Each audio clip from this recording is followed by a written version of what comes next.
In the sphere of thought, absurdity and perversity remain the masters of the world, and their dominion is suspended only for brief periods. So opined Arthur Schopenhauer, my favorite of the well-known philosophers, because he could look on the dark side. Let me attack some of the absurdities regarding space, ether, nothing, and infinity by jacking apart the word cosmological. Note the middle word is logic. Really intelligent but irresponsible creative thinkers have found the perfect intellectual playground, cosmology. The subject is far enough removed from practical life that we really don't care that much. We love the sensationalism and creativity and the not so very mundane mystery. But this playground is now costing the world a lot of resources. Here, money, cash, moolah, filthy lucre, or whatever your favorite term may be. In the current expositions of the James Webb Telescope with its discrediting of the Big Bang, now is a good time to call a halt to the cosmological chicanery or cosmo-illogicality. Even prior to the James Webb Telescope revelations, astronomers had discovered large-scale galactic structures, actually Birkeland currents, which they characterized as, quote, massive spinning filaments with unclear provenance. These are not so much of unclear provenance in the electric universe paradigm, which goes a long way towards climbing out of the rabbit hole, at least in the material realm. Heidegger, a heavyweight thinker, noted, quote, nothing nothings, end quote. In other words, nothing doesn't do anything. It can't contain anything like a marble or like the universe, and it doesn't make up real space or volume in the physical universe. There is no such thing as nothing or nothingness. The term is just and only a mental marker used for contrast or as a reference like zero. The philosopher Michael Miller wrote, quote, as Parmenides pointed out about 2,500 years ago, and as Ayn Rand reminded us more recently, there is no nothing. To say that a void exists is to say that there is a place where non-existence nevertheless exists. Voids are absurd, an epistemological error, a figment. There is something everywhere. Reality is full. It has no gaps. End quote. And also philosopher Michael Miller claims, quote, the universe is not in space. Space is in the universe. End quote. Hooray for Michael Miller. Yes and yes. I sometimes wish we could do away with the cosmological word space. Cosmologically, the term is only good for a vague reference to a region out beyond the observational point. There is the real volume of the universe, which we often call space, and then we have the imaginary infinite extension of the Cartesian coordinates, x, y, and z, which we call space. We mistakenly conflate the two concepts, but these are not the same thing. This false idea of space cannot be valid or reified nor specified. But neither can volume be reified for that matter, but only specified. Neither volume nor space in general can be reified into something that stretches, shrinks, curves, warps, or ripples. The material inside the volume may ripple, but not volume itself. Given both sound reasoning and evidence, the EU paradigm has confidently settled on the conclusion that the volume of the physical universe is filled with an ether. In other words, the existence of an ether is axiomatic. It should not be up for debate. Currently, the EU thinking is that this ether is composed of polarizable neutrinos, where there can be no such thing as voids of nothingness. Again, the philosopher Michael Miller has paved some of the way to the model. Quote, "Curved space is a staple of 20th century thought. Space warps are a cliché of science fiction. Generations of science students have tried to make sense of curved space and succeeded only in warping their own minds. Curved space is taken for granted among the learned. If you protest that curved space is absurd, they roll their eyes and shake their heads pityingly." End quote.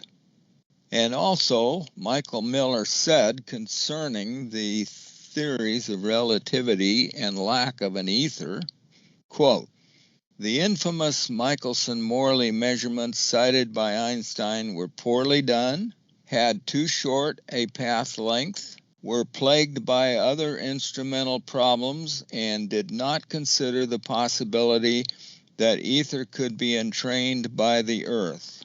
End quote. But what does the term curved space even mean?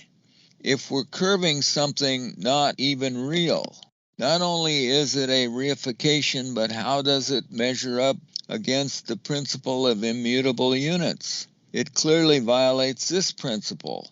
There is a correspondence between the human mind and physical reality, which means that if you cannot visualize it, it cannot be real. Bottom line, the whole monstrous mathematical edifice of Einsteinian thinking about relativity and there being no ether has a false philosophical foundation. It violates axiomatic physical principles, and space-time is a double reification absurdity. Do we not need to do a massive rethink of all this? More and more, people are beginning to understand that modern academia has fabricated this circus assembly of falsities, a modern mythology little better than the primitive ones at which we scoff and sneer.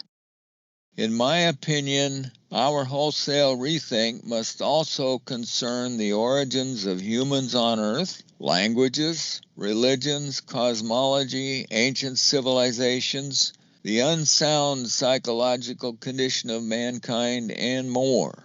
Not because of the dictates of sacred literature, not because of some mystical revelation does this awareness begin to dawn, but because these unwieldy constructs cannot stand the force of logic and critical thinking applied to the vast amount of evidence and information now available out there.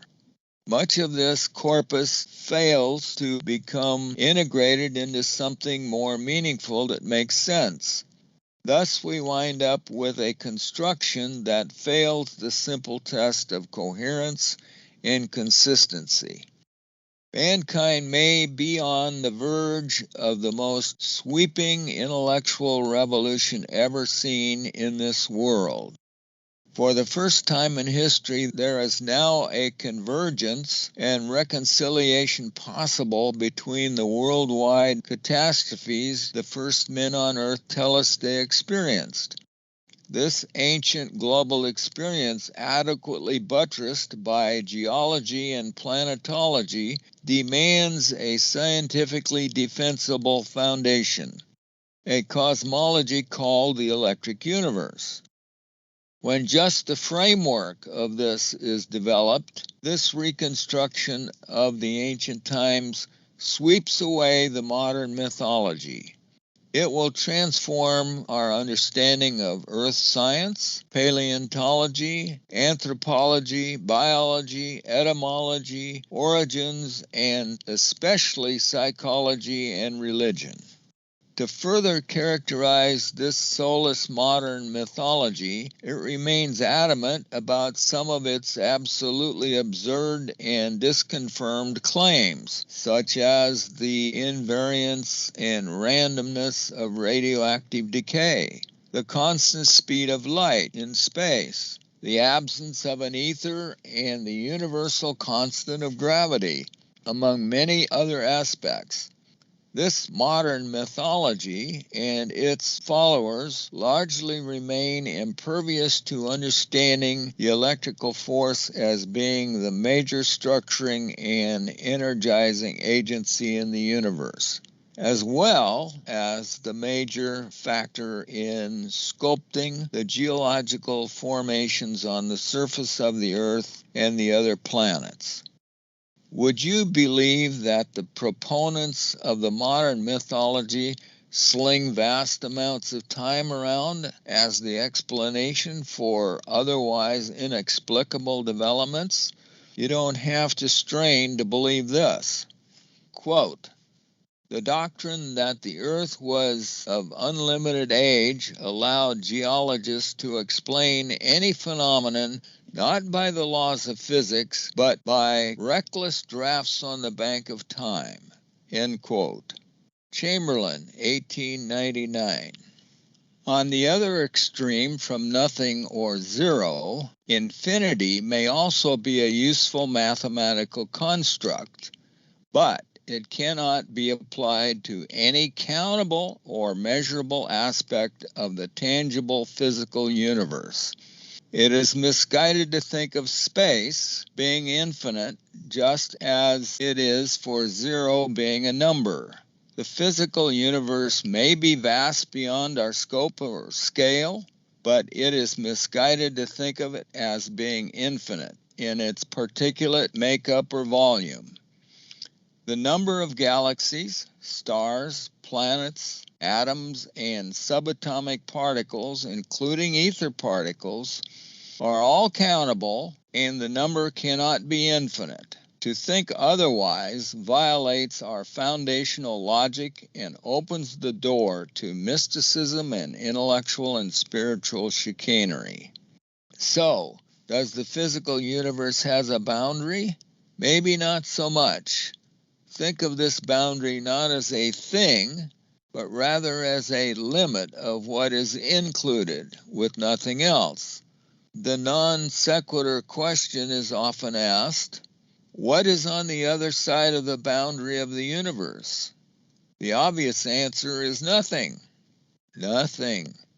The definition of the universe is such that it includes everything that exists, and there can be no thing outside of it.